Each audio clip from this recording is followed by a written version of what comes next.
money. Money consists of paper notes and metal coins.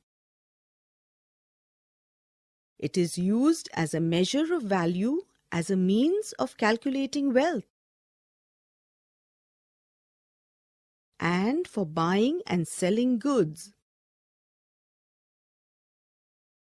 Money is used as a measure to value the house, the car, the shoes, the clothes, etc.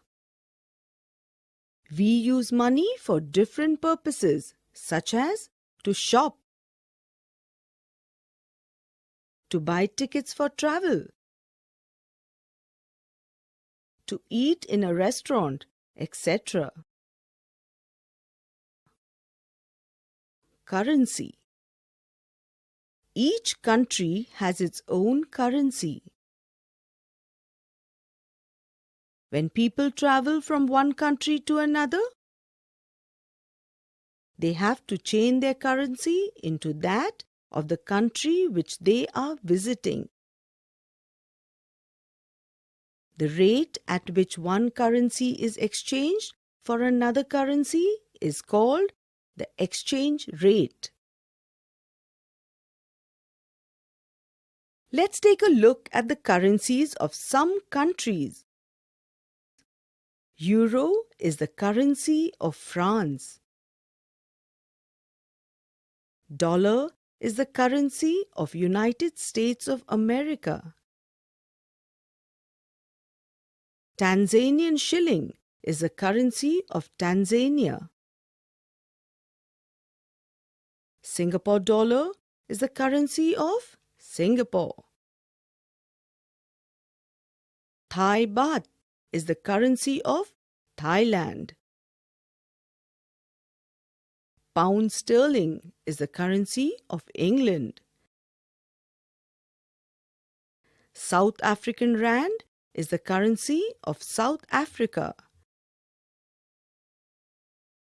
Dirham is the currency of UAE.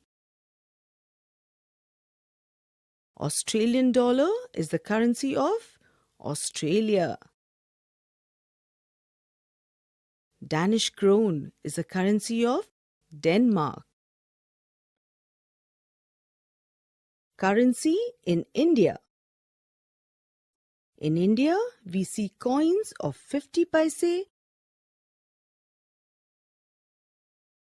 1 rupee, 2 rupee, 5 rupee, and now 10 rupee coins too have been introduced. 1 rupee and 2 rupee notes are no longer in use. 5 rupee notes are rarely seen. Rupees 10, 20, 50, 100, 500 and rupees 1000 notes are in circulation. Each note has its amount written in 15 languages. Besides Hindi and English, on the back of the note, there is Gandhiji's face on every currency note. There is a blank white portion on the left-hand side of Gandhiji's picture. When you hold it up against the light, you can see Gandhiji's silhouette. This is called a watermark. The government includes certain features on every note just to ensure that the note is genuine and not a fake one. Currency is important as it is the generally accepted means for exchange of goods.